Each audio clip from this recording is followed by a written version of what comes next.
And welcome to Hannity, and we are in beautiful Indianapolis in Indiana at the Indiana War Memorial tonight. Now for the entire hour, we're joined by Senator Ted Cruz and his new vice presidential running mate, Carly Fiorina. We have a large audience. Welcome all of you. And Ted Cruz supporters, a lot to get to tonight as we kick it off. Wow.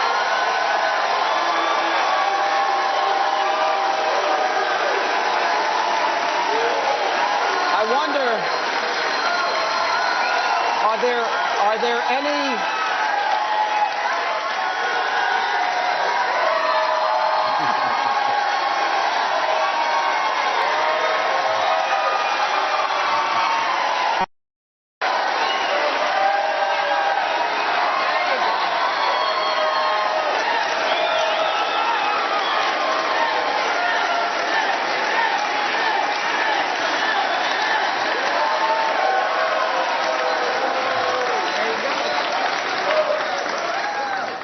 I don't even think Larry Bird would get that kind of reaction. Welcome, Indiana. Thank you so much for having us in your city tonight. It's an honor to be here. Senator, good to see you again.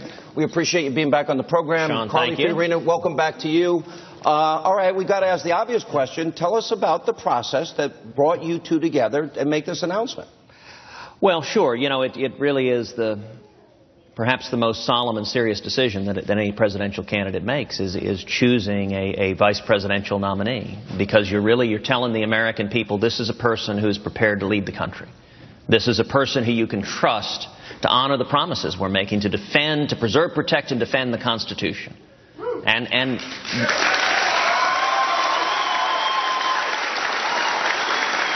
And critically, this is a person who is prepared to step in and be commander-in-chief and keep this country safe and defend us from our enemies, both foreign and domestic. Right. Carly, you've been out on the campaign trail. I've interviewed you with Senator Cruz before. I have said this publicly when you were running, after you got out of the race. I do think you've been one of the most effective people of the 17 in prosecuting the case against Hillary Clinton. Taking her on very boldly. Are you convinced ultimately she is the opponent for the Republicans, or do you think she's in an orange jumpsuit and shoes without laces? Well, look, when Ted Cruz is the President of the United States, I suspect that Hillary Clinton will be prosecuted. But until then, I suspect she'll be the nominee of the Democrat Party, which is something I've always said is going to happen. We do have an update on that. The Attorney General, Loretta Lynch, earlier today said, just like James Comey, there's no deadline as it relates to the investigation. I rest my case. So the investigation's going to go on and on and on and on and on. And then on November 5th, the new president-elect will say, I'd like an update on that case, please. Mm-hmm.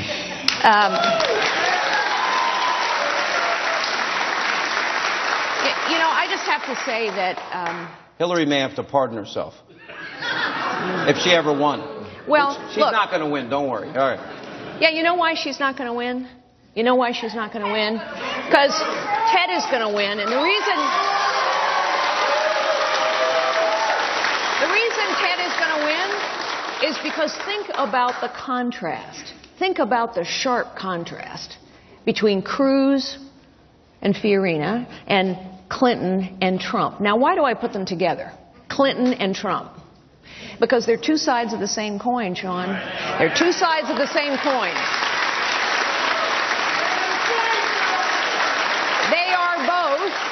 They are both the ultimate insiders. I mean, wow. John Boehner says yesterday that Donald Trump is his texting and golfing buddy.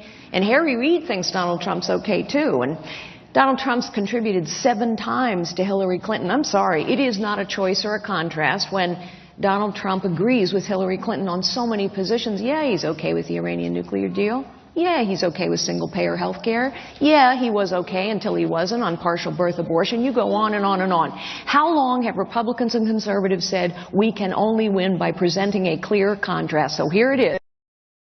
People of Indiana, Cruz, Fiorina, Trump, Clinton.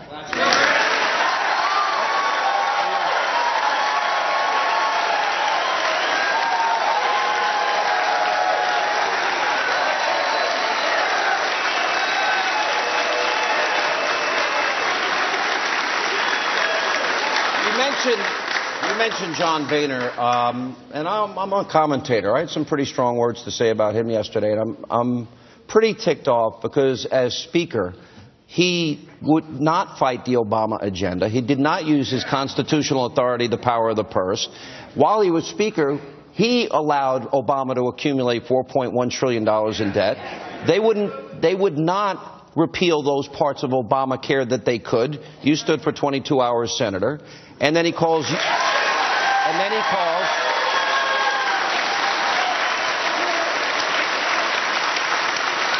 then he called you a miserable SOB. Over his dead body would you be elected, and he compared you to Satan. Yeah. Well, look, I give him credit. I have a couple of candidates I might go there with, but no, I'm not going to mention who. Listen, I give Boehner credit for imagery. I suppose the Speaker was letting out his inner Trump.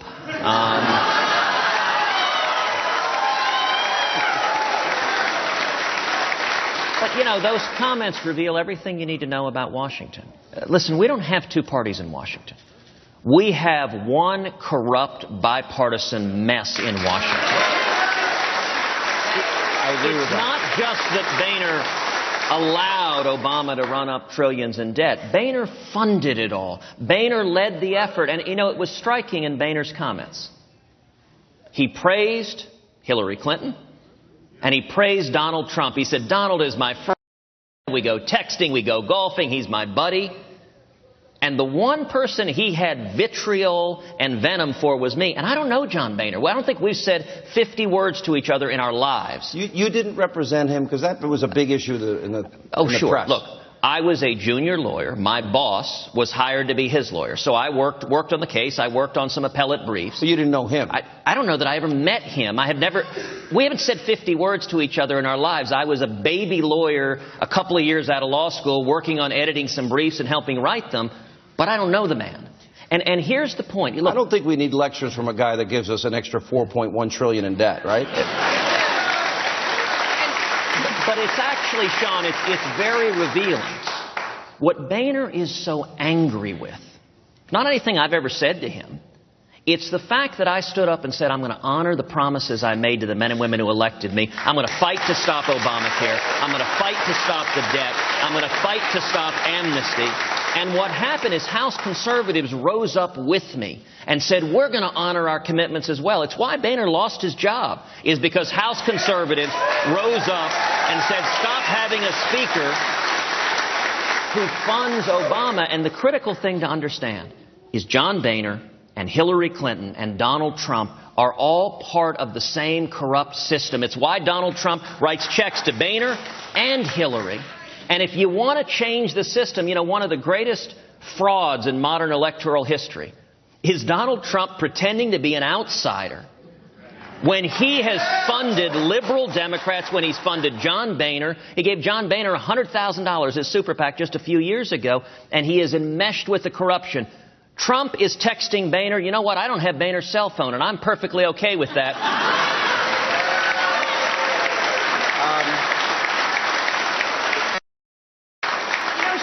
Just add one thing. Look, the American people are angry. You're ticked. I'm ticked. We're all ticked. Because guess what? The system isn't working for us anymore. It works if you're big, you're powerful, you're wealthy, you're well-connected. It doesn't work for anyone else. Now, I have to say, as someone who's fought systems all my life, that's how you go from secretary to CEO. You challenge the system. You challenge the status quo. I am so tired of people attacking Ted Cruz. Because guess what? You know who attacks Ted Cruz? The people whose status quo he's challenging. Yeah. Let me tell you something. If you're gonna challenge a system, and this system needs challenging, if you're gonna challenge the status quo, if you're gonna challenge the well-connected and the wealthy and the powerful, you're gonna make enemies. So you know what? I have come to know this man exceedingly well over the last 7 weeks. I know him as a friend, as a husband, as a father, and as a great leader. And I, for one, am exceptionally proud of the enemies he has made. Take a break. Things are just getting started with Senator Ted Cruz and his vice presidential running mate, Fiorina. They will be with us for the entire hour. And later tonight, we're going to take a lot of questions from this very, very sedate, actually very lively audience. It's Hannity on the road in Indiana as we continue. And welcome back to Hannity. And tonight we're coming to you from Indianapolis, Indiana. Senator Ted Cruz and his running mate, Fiorina, are with us for the hour. I want to welcome to the audience, we've got about 60 kids from Morris Hill High School. Morris Hills? All right, from high school that actually cut school today. With the permission of their teacher, which never happened to me in my entire life. Congratulations. We welcome you, young people, to the event tonight. So we continue. All right. You know, there are a couple, I pointed out, Senator, usually before these events I come out and say hi to the crowd, as I always do. And I saw a number of really cute young people, including little Annabelle over there. And I said this election is about them. Yeah. We now have 1 in 4 American families that don't have a single person in the labor force. 95 million Americans out of the labor force, 50 million in poverty, 46 million on food stamps, and Obama will accumulate more debt than every other president before him combined. I look at those numbers, and to me, it seems almost unfixable. Well, there's no doubt that the Obama-Clinton economy, it's a train wreck. It is a disaster, and millions of people are hurting. And the single most important issue in this election is how we turn that around. I can tell you my top priority as president will be bringing back jobs and economic growth, bringing jobs back to America, bringing manufacturing jobs back to Indiana, raising wages for working men and women, expanding opportunity for young people. And you know, this election provides a clear contrast.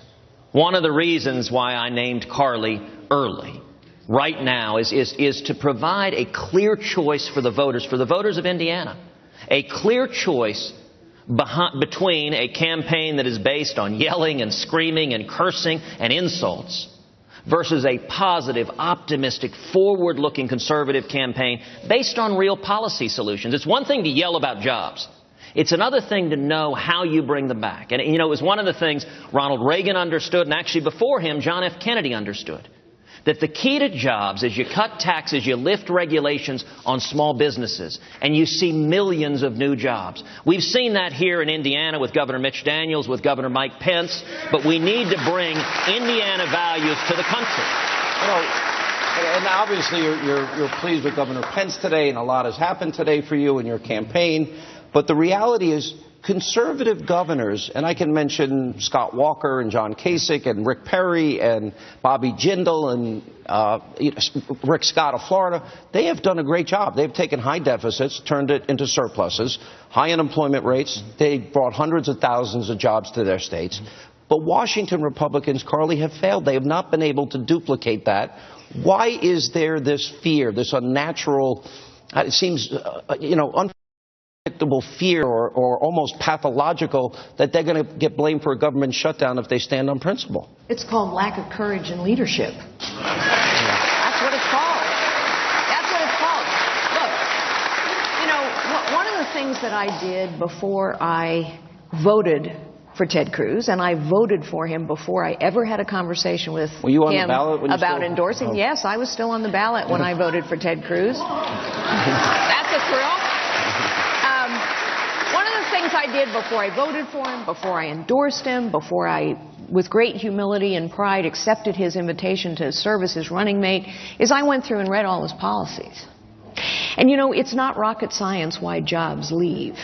And it's not rocket science why they come back. We know what works. We know what works. You have to lower taxes. You have to compete hard for every job. You have to lift Obamacare and the EPA and this just crushing weight of regulation off the backs, in particular, of small businesses, because it is small businesses that create 2/3 of the new jobs in this country. But to do all those things that obviously work, we've seen it over and over again, to your point. To do those things that obviously work, guess what? You have to be willing to challenge the system that has been in place for so long, that says, no, we're just going to keep raising taxes, keep rolling back regulation. You know what? Ask yourselves a question. Why is the Constitution so important? Because the Constitution tells us what is going to work in this country. Let me just pick one example, is regulations. We are no longer a nation of laws. We are a nation of rules. And ask yourself, who are the rule makers? Unaccountable, unelected bureaucrats. Nameless, faceless bureaucrats. And that machinery has been in place in Washington, D.C. for 30-plus years, and Republicans and Democrats have not stopped it. This is a guy with the courage and the policies and the platforms and the leadership to stand in the breach and say, enough, we're rolling it back. Let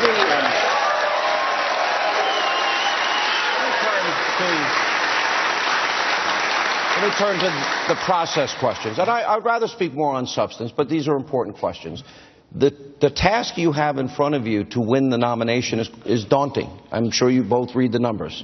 The current delegate count is Donald Trump, 996. You're in second place, 566. He won 27 contests. You won 11 contests. Marco Rubio's won 3. John Kasich has won 1. So really it has been a two-person race for a long time. That is a big gap to bridge, a big gap for you to bridge delegate-wise. How important is Indiana? Is it a must-win state for you now? Listen, Indiana is critically important.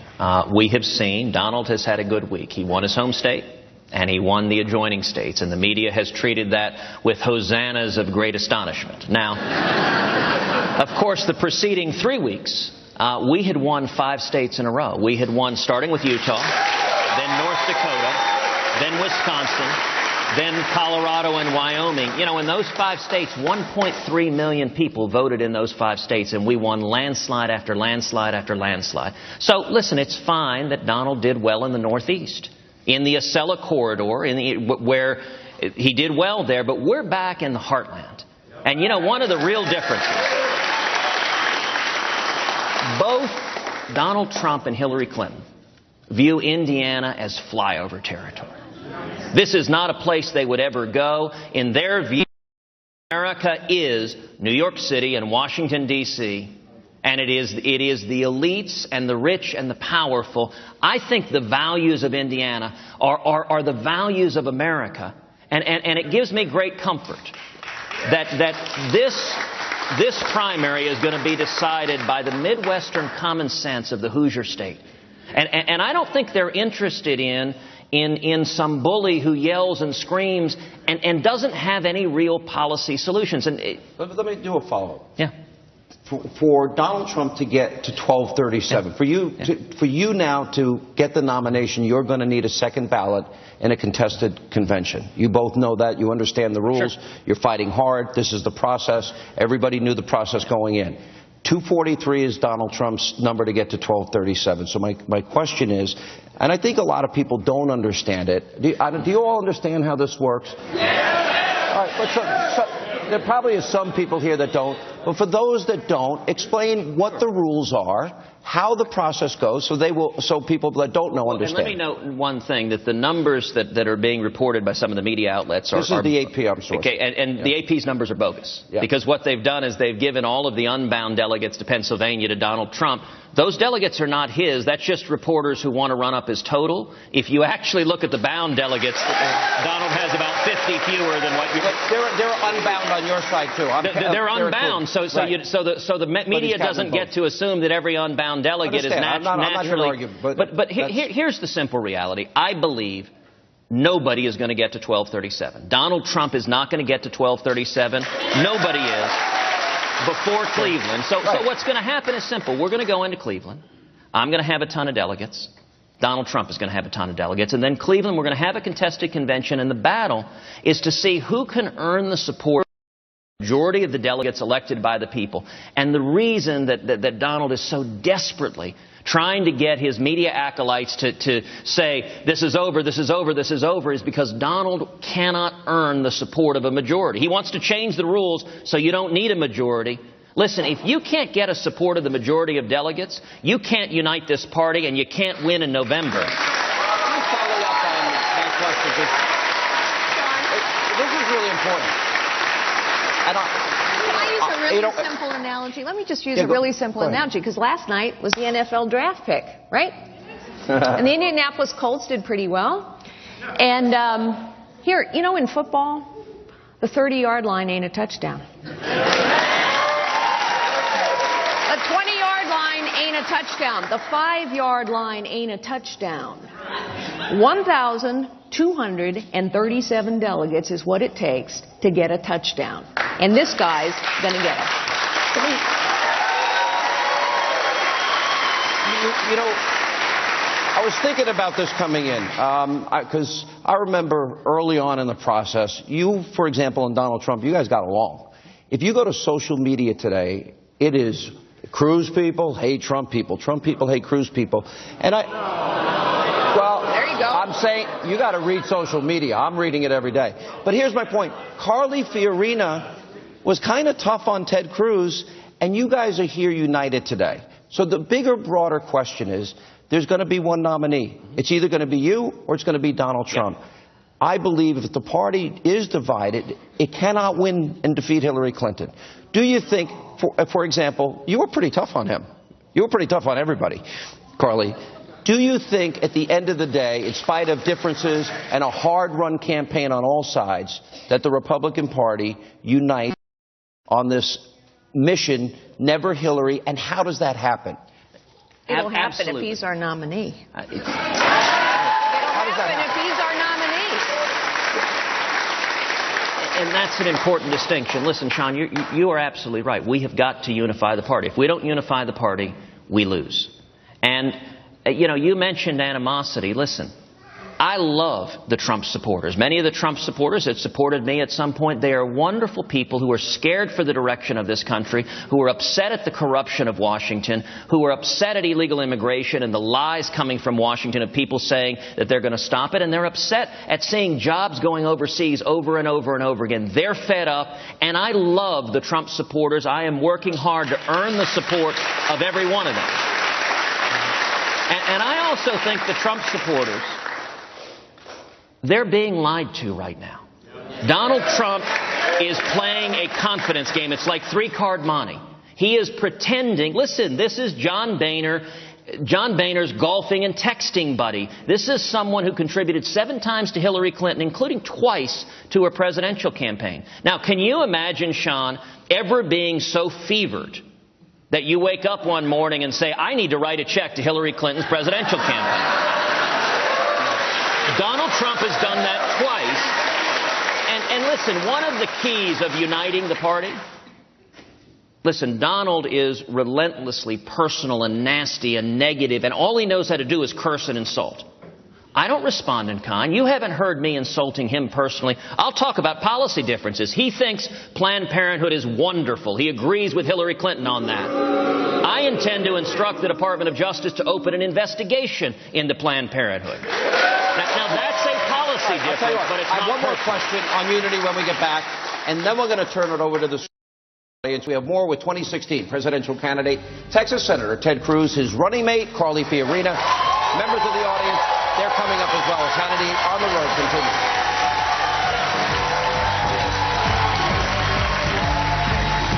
Welcome back to Hannity's. We come to you live tonight from Indianapolis, Indiana. We have Senator Ted Cruz, his running mate Carly Fiorina for the entire hour.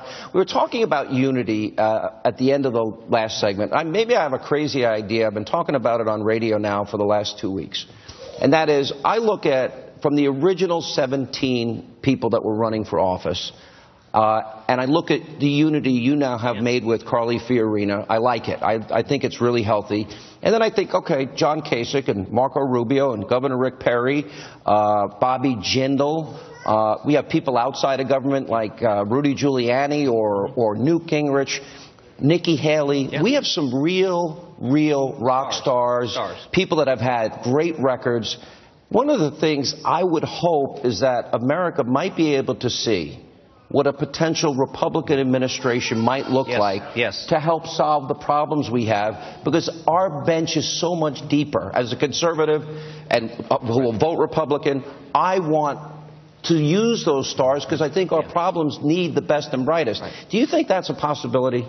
Absolutely, yes. I'll tell you, it was one of the reasons why I announced Carly as my running mate this week, is to illustrate, to show the voters you have a clear choice. This is what the administration will look like. It will be populated by leaders, by principled leaders. You look at the men and women that stood on that debate stage. It was amazingly talented and diverse and dynamic. Abraham Lincoln assembled a team of rivals. And there's the old principle in management that A's hire A's and B's hire C's. If you're weak and insecure, then you want to surround yourself by weak people. I don't know if you saw Donald Trump advising teenagers saying, surround yourself by people who are incompetent. It'll make you look good. That is the worst advice you could possibly give young people. I didn't see that. And I'll tell you what. Here's what I'll tell young people. Surround yourself by people who are smarter than you, who know more than you, who are amazing at executing. Bring together a team of stars behind a shared vision, a shared policy goal, and then we can work together to bring back jobs in this country, to defend the Constitution, to defend our freedom, and to keep us safe. That's what I intend to do as president. Carly, I want you to weigh in on this.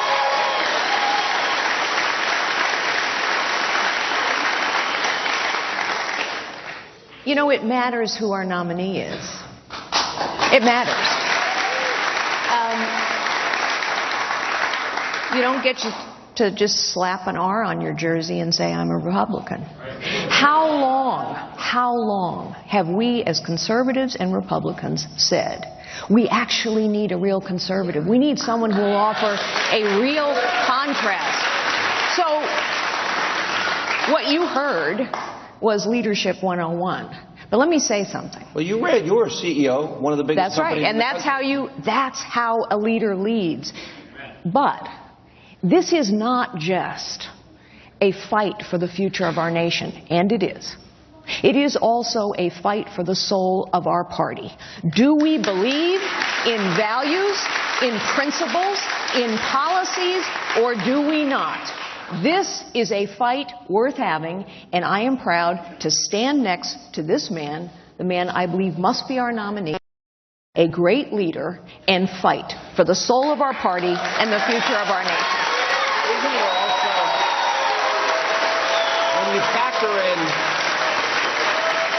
radical Islam, there is a huge clash of cultures. Mm-hmm. It's also a clash for civilization itself, because there are people that are scheming and plotting and planning and hoping and praying and believe that if they strap bombs on their own children and kill innocent men, women, and children, that Allah will reward them with 72 virgins.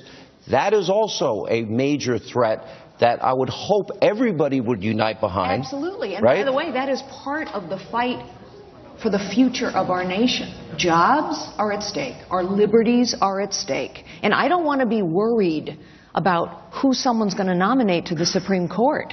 I'm not going to worry with President Ted Cruz. And yes, our leadership in the world, which is vital to our security here at home, is at stake. There is no doubt. But, if I may, this guy doesn't need a Washington lobbyist to write a foreign policy speech for him that he can give behind a teleprompter.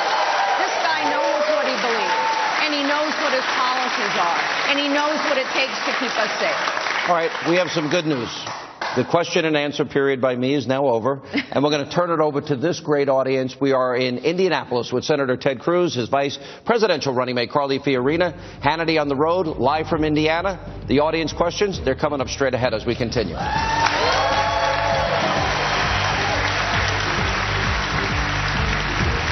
And welcome back to Hannity as we continue now with Senator Ted Cruz, his vice presidential running mate Carly Fiorina.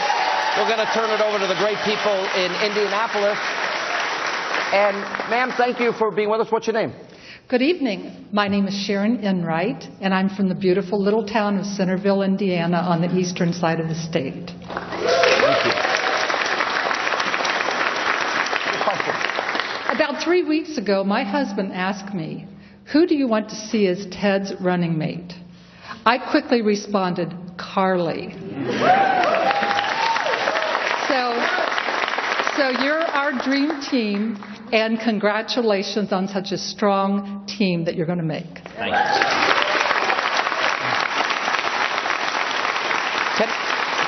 When did you know? Oh, do you have a question? No. No. Okay.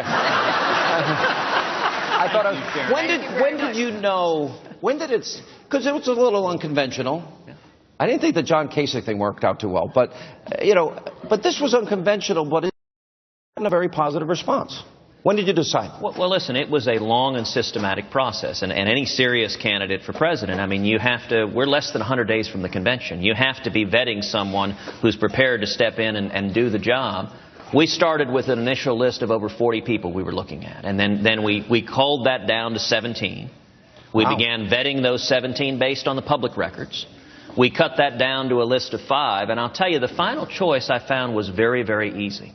Because for me, I was looking for someone with knowledge who understood how to bring jobs back to this country, where jobs come from, that they don't come from Washington, they come from small business, they come from reducing the burdens of Washington on small business. But I was also looking for someone with judgment. Someone who's not going to be rash, not going to be hot-headed, not going to go off on the latest Twitter storm and do who knows what, but someone who will be level-headed, someone who would have the maturity, as you were bringing up earlier, to assemble a team of rivals, of strong leaders, of extraordinary principled leaders.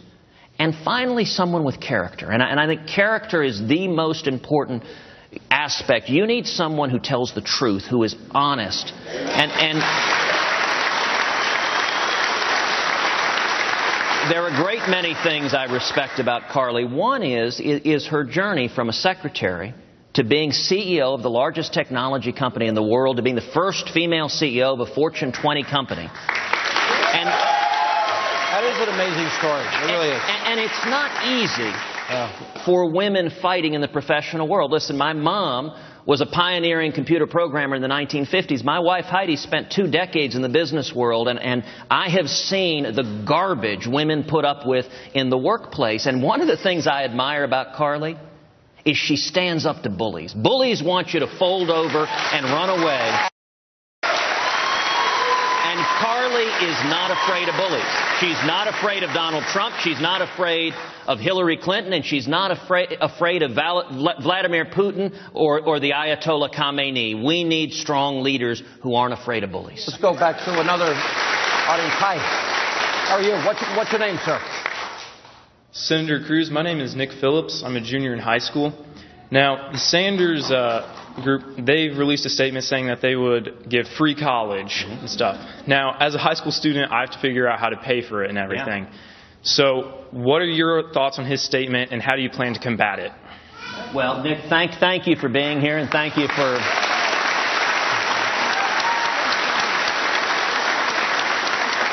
Thank you for asking that question. Listen, Bernie is attracting a lot of young people, and he's exciting a lot of young people. And there are a number of things behind it. One is young people are fed up with what's going on right now. They're fed up with the corruption in Washington. They're fed up with the lying. And I will give Bernie credit. He is an honest socialist. He actually says what he believes. Now, you know, the standard approach of socialists is to give away free stuff. That's what the Democrats have done a long time, is give away free stuff. I'll tell you, the simplest rule in economics is Tannstaffel. There ain't no such thing as a free lunch.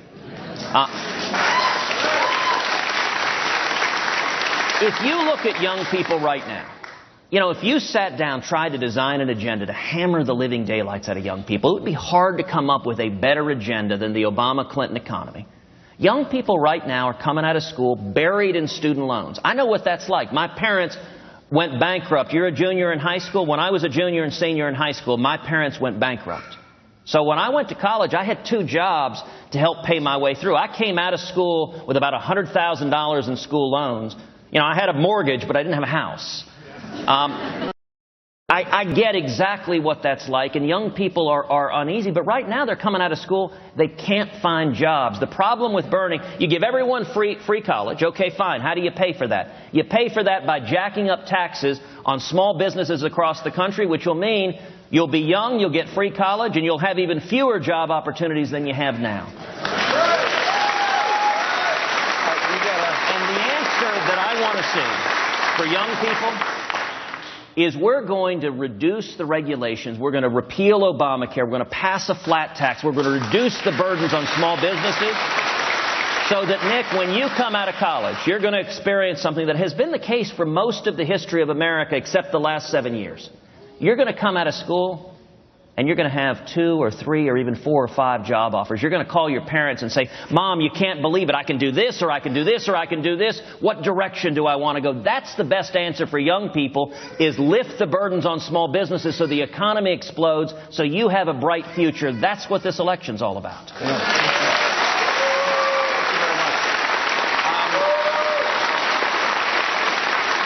It would be nice if kids graduate college and don't have to move back home with Mom and Dad in their basement. We'll take a break. We'll come back. More questions from the audience as we continue with Texas Senator Ted Cruz, his running mate Carly Fiorina, Hannity on the road in Indianapolis, Indiana. We'll continue.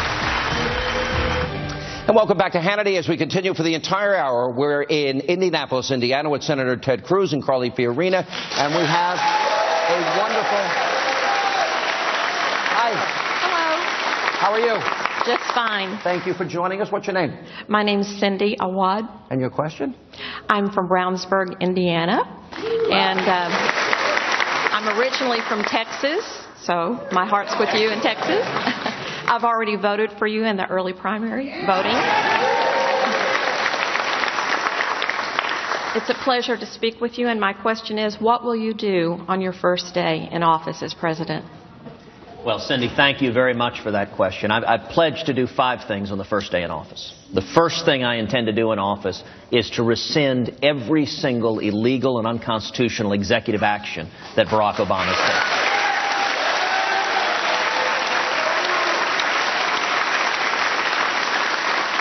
We're a nation of rule of law, and we need to follow the laws. The second thing I intend to do is instruct the Department of Justice to open an investigation into Planned Parenthood and to prosecute any and all criminal violations.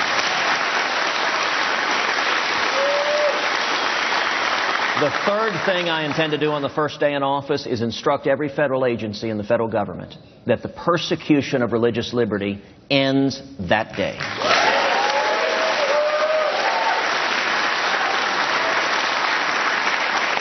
The fourth thing I intend to do is rip to shreds this catastrophic Iranian nuclear deal.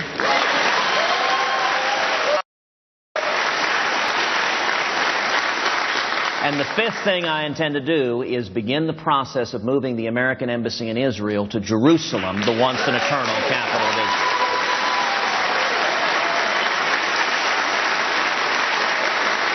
And I'll tell you, Cindy, in the days that follow, I'm going to instruct the Department of Education that Common Core ends today.